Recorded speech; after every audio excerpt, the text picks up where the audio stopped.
لا الہ الا اللہ وحدہ لا شریک لا حول ولا قوة ان الحمد للہ نحمده ونصلی علی رسوله الکریم اما بعد اعوذ باللہ السمیع العلیم من الشیطان الرجیم بسم اللہ الرحمن الرحیم وَإِذَا سَأَلَكَ عِبَادِي عَنِّي فَإِنِّي قَرِيبٌ۔ ایک مسلمان کو یاد رکھ لینا چاہیے، وہ ہے اللہ پہ اعتماد۔ وہ میرا رب ہے، میرا مالک اور خالق ہے، اور خود مجھے کہتا ہے فَلْيَسْتَجِيبُوا لِي وَلْيُؤْمِنُوا بِي۔ مجھ سے مانگ کے تو دیکھو، وَلْيُؤْمِنُوا بِي، مجھ پہ اعتماد تو کرو۔ عمومی طور پہ ہوتا یہ ہے، انسان سب سے بڑا گناہگار شیطان ہے۔ اگر اس نے اللہ سے دعا کی تھی رب انظرنی الی یوم یبعثون، اللہ مجھے قیامت تک مہلت دے دے، تو اللہ نے اس کی دعا قبول کی تھی؟ اللہ نے اس کی دعا کو قبول کر کے اسے مہلت دے دی۔ اگر وہ شیطان کی بات سن سکتا ہے اور اسے قبول کر کے اس کے مطابق فیصلہ کر، اس وقت وہ سفارش ڈھونڈتا ہے۔ جب کسی انسان کو یہ بھروسہ ہو کہ جس کے پاس میں کام کے لیے جا رہا ہوں وہ میرا کام کر دے گا، پھر وہاں سفارش کی ضرورت ہی نہیں۔ تو یہ ہر وقت سوال کرتے رہنا، سوچتے رہنا، جی کس کے وسیلے سے دعا کریں، پرواہ ہے۔ اگر کوئی انسان سمجھتا ہے سب سے بڑی سفارش انبیاء کی ہو سکتی ہے نا، تو جب ہم دیکھتے ہیں سیدنا نوح علیہ السلام کی طرف کہ سیدنا نوح علیہ السلام نے دعا کی اللہ سے جب بیٹا سامنے ڈوبتا ہوا دیکھ رہے تھے، کہا ان ابنی من اہلک، اے اللہ میرے اہل میں سے ہے، وَإِنَّ وَعْدَكَ الْحَقُّ، اور تیرا وعدہ سچا ہے کہ میں تیرے اہل کو بچاؤں گا، وَأَنْتَ أَحْكَمُ الْحَاكِمِينَ، سب سے بڑا زبردست حاکم تو تو ہے۔ اللہ نے کیا جواب دیا تھا؟ إِنَّهُ لَيْسَ مِنْ أَهْلِكَ، اے نوح یہ تیرے اہل سے نہیں ہے، إِنَّهُ عَمَلٌ غَيْرُ صَالِحٍ، اس کی عمل ہی نہیں اچھے، میں تیرا اہل کیسے مانوں؟ فَلَا تَسْأَلْنِ مَا لَيْسَ لَكَ بِهِ عِلْمٌ، اب دوبارہ مجھ سے اس کے متعلق سوال نہ کرنا۔ انی اعظک ان تکون من الجاہلین، میں تمہیں نصیحت کرتا ہوں اگر دوبارہ سوال کیا تو جاہلوں میں کر دوں گا۔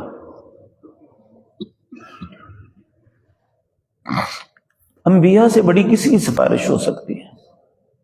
وہ نہ مانے تو اس کی بھی نہیں مان سکتا، ماننے پہ آئے تو سیدنا موسیٰ علیہ السلام ایک دفعہ اپنے ساتھیوں کو لے کے بارش کے لیے نکلے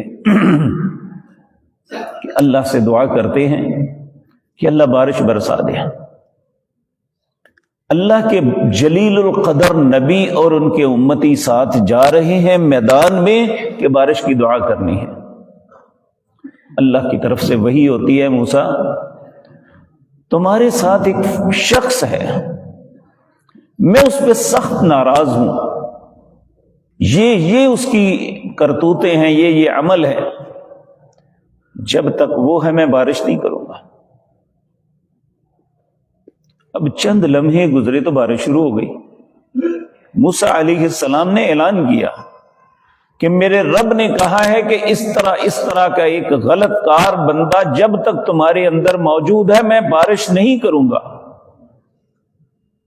جب اس نے سوچا یہ تو میں ہوں، دل ہی دل میں اللہ سے معافی مانگنے لگا، کہتا ہے اللہ آج تک تو میرے عیبوں پہ تو نے پردہ ڈالی رکھا، کسی کو نہیں پتا تھا کہ میں ایسا ہوں۔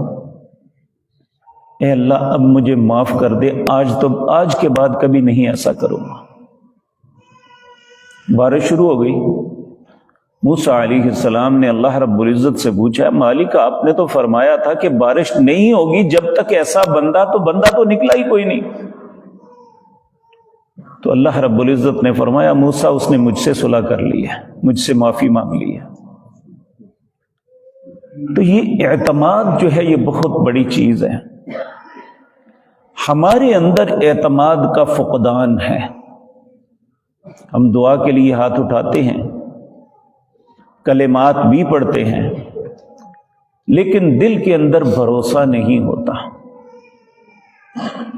جب تک ہم اللہ پہ توکل نہیں کریں گے ہمارے ساتھ یہ معاملے ہوں گے۔ اللہ رب العزت فرماتے ہیں وَمَن يَتَوَكَّلْ عَلَى اللَّهِ فَهُوَ حَسْبُهُ،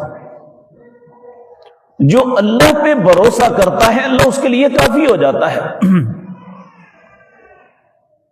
اب دیکھیں ہمارے نبی کریم صلی اللہ علیہ وسلم جو سارے نبیوں کے سردار ہیں، قریش مکہ نے ایک شرط پیش کی کہ ہم یہ شرط پوری کر دیں ہم ایمان لے آئیں گے۔ نبی کریم صلی اللہ علیہ وسلم شرط کیا تھی کہ اللہ سے کہو کہ احد پہاڑ سونے کا بنا دے۔ نبی کریم نے ہاتھ اٹھائے، آپ کے دل میں بڑی چاہت تھی کہ یہ میرے خاندان کے لوگ یہ مسلمان ہو جائیں۔ دعا مانگنے لگے تو اللہ رب العزت نے کہا، اے میرے پیارے نبی میں بنا دیتا ہوں سونے کا، میرے لیے کوئی مشکل نہیں، لیکن اگر یہ آپ کی قوم کے لوگ پھر بھی مسلمان نہ ہوئے تو میں ایسا عذاب کروں گا پہلے کبھی کسی قوم پہ نہیں کیا ہوگا۔ نبی کریم صلی اللہ علیہ وسلم نے فوراً اپنے کلمات واپس لے لیے، کہا اللہ نہیں، اگر یہی مر گئے تو ان کی اولادوں میں بھی کوئی نہیں ہوگا، اللہ آج یہ نہیں تو ان کی اولادوں میں شاید کوئی پیدا ہو جائے جو تیرے ساتھ کسی کو شریک نہ بنائے اور نیکی کے رستے کو اپنا لے۔ اس لیے یہ بات ذہن میں رکھیں، ہم بعض اوقات بد اعتماد اس لیے ہو جاتے ہیں کہ میں نے کئی دفعہ دعا کی، میری دعا قبول ہی نہیں ہوئی۔ دعا قبول ہوئی ہے، لیکن اس کے 3 طریقے ہیں۔ ایک تو یہ اللہ اسی وقت من کی مراد کو پورا کر دیتے ہیں۔ دوسرا طریقہ یہ اللہ جب مناسب سمجھتے ہیں، انسان کو نہیں پتا ہوتا، اس وقت تک مؤخر کر دیتے ہیں کہ فلاں وقت۔ میں اس کی چھوٹی سی مثال دیتا ہوں۔ یہ ہم اپنی ضرورت کے لیے کمیٹیاں ڈالتے ہیں، جیسے ہی اس کی پرچیاں نکلتی ہیں نا تو ہر بندے کی خواہش ہوتی ہے کہ میری نکلے، نہیں نکلتی تو مایوسی سے اٹھ جاتا ہے۔ لیکن اللہ کی شان، جب وہ کمیٹی نکلتی ہے نا تو اس وقت سب سے زیادہ بندے کو ضرورت ہوتی ہے، جب اللہ اسے دے دیتے ہیں۔ تو یہ ہمیں نہیں پتا کہ ہماری ضرورت کس وقت زیادہ ہے، اللہ رب العزت جانتے ہیں۔ اس لیے اللہ کی ذات پہ بد اعتماد نہیں ہونا چاہیے۔ ہم عمومی طور پہ اگر خدا نخواستہ اللہ آپ سب کی، ہم سب کی حفاظت فرمائے، کسی بھی قسم کی آفت سے اللہ بچا کے رکھے، کہتے ہیں جی فلاں کام ہو گیا، کیا وظیفہ پڑھیں؟ وظیفہ پڑھنے سے انسان کے ذہن میں یہ ہوتا ہے کہ میں یہ اتنی دفعہ پڑھ لوں گا نا تو میرا لازمی کام ہو جائے گا۔ حالانکہ وظیفہ بھی ایک دعا ہوتی ہے جو اللہ سے التجا کے طور پہ کی جاتی ہے۔ تو مالک ہے، وہ خالق ہے، وہ چاہے مان لے نہ چاہے نہ مانے۔ آپ دیکھیں زندگی میں کتنی مرتبہ آپ کے دروازے پہ ایک فقیر آتا ہے، جس کا آپ کے من میں ہوتا ہے اسے دے دیتے ہیں، نہیں من میں ہوتا نہیں دیتے۔ تو کبھی آپ کو کسی نے برا تو نہیں کہا، کہتے ہیں ٹھیک ہے جی اپنی مرضی کے مالک ہیں، دینے ہیں تو انہوں نے دینا ہے۔ تو اگر ہم اپنی مرضی کے مالک ہو سکتے ہیں تو وہ اپنی مرضی کا مالک نہیں ہے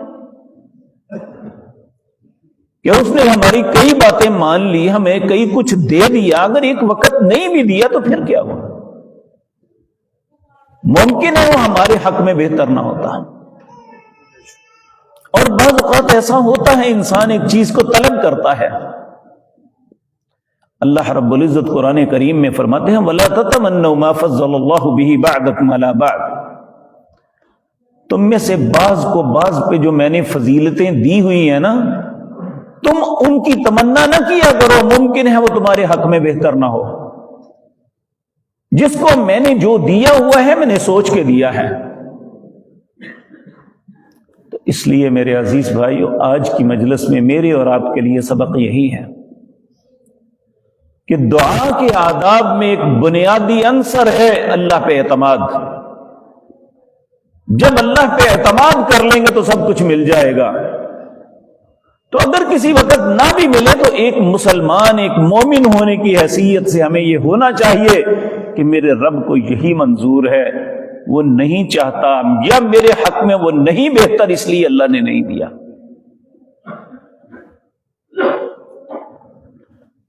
اب دیکھیں نا سورۃ کہف، آپ انشاءاللہ کل جمعہ ہے پڑھیں گے، اس کے اندر موسیٰ علیہ السلام نے، جب ایک شخص نے موسیٰ علیہ السلام سے پوچھا موسیٰ دنیا میں سب سے بڑا عالم کون ہے؟ اب ایک نبی کی حیثیت سے نبی سے بڑا کون عالم ہو سکتا ہے؟ انہوں نے کہا جی میں ہوں۔ اللہ کو یہ بات پسند نہ آئی، اللہ نے انہیں حکم دیا کہ جاؤ فلاں بندے کو ملو، خضر جن کا نام تھا۔ یہ ایک آزمائش تھی، اللہ کی طرف سے امتحان تھا جو بتانا تھا وَفَوْقَ كُلِّ ذِي عِلْمٍ عَلِيمٍ۔ دنیا میں اللہ کہتے ہیں میں نے ہر علم والے کے اوپر ایک علم والا رکھا ہوا ہے، کوئی شخص حرف آخر نہیں ہو سکتا۔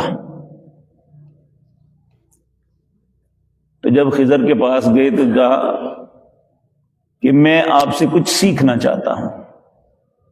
خضر نے کہا آپ صبر نہیں کر سکیں گے؟ کہا نہیں، کیوں نہیں، یہ کیسے ہو سکتا ہے میں صبر نہ کروں؟ کہا نہیں کریں گے۔ کہا اچھا اگر صبر کریں گے میں تمہیں علم دیتا ہوں، لیکن میں جو کروں سوال نہیں کرنا۔ اسی وقت ایک کشتی پہ بیٹھے کہ دریا کو پار کریں، خضر نے کشتی کو توڑنا شروع کر دیا ایک طرف سے۔ کہنے لگے اللہ کے بندے، وہ ہمیں دریا کے پار لے کے جا رہے ہیں، تم کشتی توڑ رہے ہو۔ کہا صاحب میں نے کہا تھا نا سوال نہیں کرنا۔ کہتے ہیں اوہو بھول گیا ہوں، آئندہ نہیں کروں گا۔ آگے گئے تو ایک بڑا خوبصورت بچہ، خضر نے اس بچے کو قتل کر دیا۔ کہا یہ کیا؟ پھر کہا اگر آئندہ میں نے ایسا کیا تو پھر میرا ساتھ چھوڑ دینا۔ آگے ایک بستی آئی، بستی میں ان کو کہا کہ ہم مسافر ہیں، کچھ کھانے کے لیے دو۔ انہوں نے کہا ہمارے پاس کوئی کھانے کے لیے نہیں ہے، تمہارے لیے کچھ نہ دیا۔ وہاں ایک دیوار تھی گرنے والی، تو موسیٰ علیہ السلام سے خضر کہنے لگے اس دیوار کو بنا دیتے ہیں۔ انہوں نے کہا ٹھیک ہے۔ جب دیوار بنا کے چلنے لگے تو کہنے لگے وہی اجرت سے لے لو، انہوں نے ہمیں کھانا بھی نہیں دیا۔ تو کہا اب تیرا میرا رستہ الگ ہے، میں نے کہا تھا صبر نہیں کرو گے۔ موسیٰ علیہ السلام کہنے لگے اچھا ٹھیک ہے، ہمارے رستے تو الگ ہو گئے، مجھے بتا تو دو یہ بات کیا ہے؟ کہنے لگے کشتی کو میں نے اس لیے توڑا تھا کہ آگے بادشاہ جو ہے لوگوں کی کشتیاں پکڑ رہا تھا، میں نے اسے داغدار کر دیا، اس لیے وہ اسے داغدار دیکھ کے چھوڑ دے، کیونکہ یہ یتیم بچوں کی تھی۔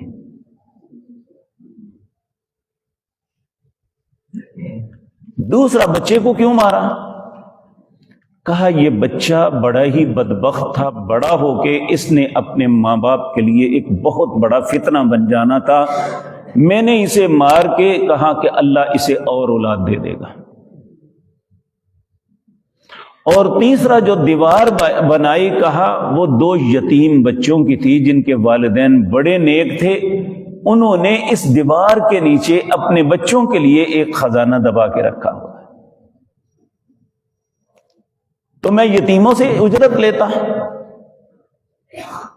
تو اس لیے کچھ باتیں ایسی ہوتی ہیں جو انسان کی عقل میں نہیں آتی، لیکن اللہ رب العزت کی اپنی حکمتیں ہوتی ہیں۔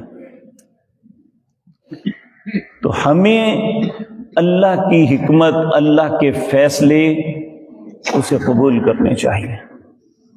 نبی کریم صلی اللہ علیہ وسلم کی زندگی میں کوئی ایسا واقعہ ہوتا نا جو انسان کے تصور کے خلاف ہوتا ہے، وہ نہیں چاہتا کہ یہ ہو، لیکن ہو جاتا ہے۔ جب آپ کے ساتھ کوئی ایسا معاملہ ہوتا تو پھر آپ نے ایک دعا سکھائی کہ اگر ایسا معاملہ ہو جائے تو پھر یہ کہو قدر اللہ وما شاء فعل، یہ اللہ کی تقدیر تھی، جو اس نے چاہا کر دیا۔ اور اگر کوئی انسان ایسے وقت میں اللہ کی تعریف کرے کہ جب وہ کسی مشکل میں پھنسا ہے یا کسی نقصان کا وہ سبب بن گیا ہے یا اس کا کوئی نقصان ہو گیا ہے، تو وہ اس وقت اگر یہ کلمات کہہ دے الحمدللہ حمدا کثیرا طیبا مبارکا علی کل حال، تمام تعریفیں اس اللہ کے لیے ہیں، حمدن کثیرن میں بہت زیادہ اس کی تعریف کرتا ہوں، طیبن مبارکن میرا رب بڑا ہی پاک ہے اور بڑا ہی بابرکت ہے، علی کل حال اس نے جس حال میں مجھے رکھا ہے میں خوش ہوں۔ تو نبی کریم نے فرمایا جو تکلیف کے وقت یہ کلمات اللہ کے سامنے کہہ دیتا ہے نا، اللہ اس تکلیف سے بھی اسے نکال دیتا ہے اور اس کا متبادل اس سے بہتر عطا بھی کر دیتا ہے۔ یہ ہے اعتماد۔ اسی طرح رسول اللہ کی ایک دعا کہ جو پاس ہے انسان کو اس پہ مطمئن ہونا چاہیے۔ نبی کریم صلی اللہ علیہ وسلم ایک دعا مانگا کرتے تھے، اللہم قنعنی بما رزقتنی وبارک لی فی واخلف علی کل فائتۃ بخیر۔ اے اللہ جو کچھ تو نے مجھے دیا ہوا ہے نا، مجھے اس پہ قناعت دے دے۔ قناعت کا مطلب ہے ادھر تسلی کر جمع میں، اللہم قنعنی بما رزقتنی، اے اللہ جو کچھ تو نے مجھے دیا ہوا ہے نا وہ تھوڑا ہے یا زیادہ ہے، مجھے اس پہ قناعت دے دے۔ لیکن ایک میری التجا تجھ سے ہے، جو مجھے دیا ہوا ہے وبارک لی فی، اس میں برکت عطا فرما دے، واخلف علی کل فائتۃ بخیر، اے اللہ کچھ چیزیں ہیں جو میری فوت ہو گئی، گم ہو گئی، نہیں مل سکی، گھاٹا پڑ گیا، مجھے توقع تھی کہ اتنا نفع ہوا، نہیں ہوا، اے اللہ واخلف علی کل فائتۃ بخیر، جو چیز مجھ سے چھن گئی، نہیں مل سکی، اس سے بہتر اس کا نعم البدل عطا کر دے۔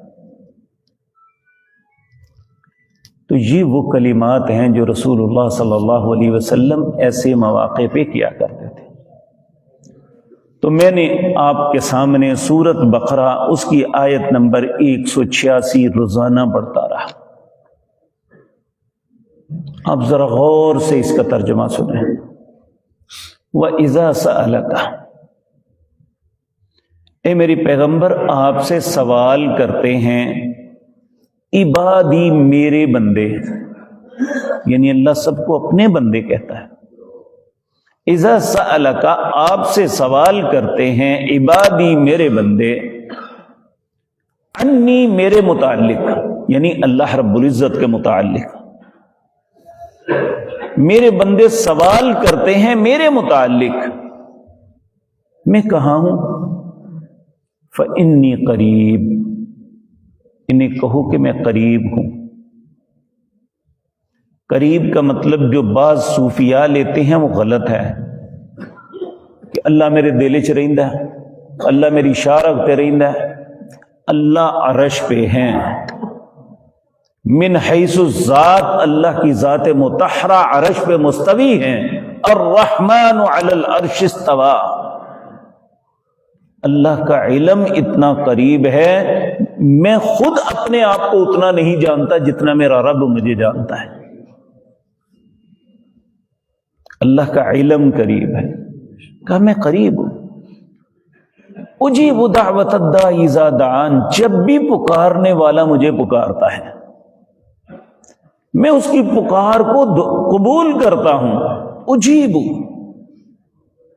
میں اس کی پکار کو سنتا بھی ہوں، قبول بھی کرتا ہوں۔ فَلْيَسْتَجِيبُوا لِي، اس لیے میرے پیارے بندوں مجھ سے مانگ کے تو دیکھو، وَلْيُؤْمِنُوا بِي، مجھ پہ اعتماد تو کرو، لَعَلَّهُمْ يَرْشُدُونَ، تاکہ تم اپنی مراد کو پہنچ جاؤ۔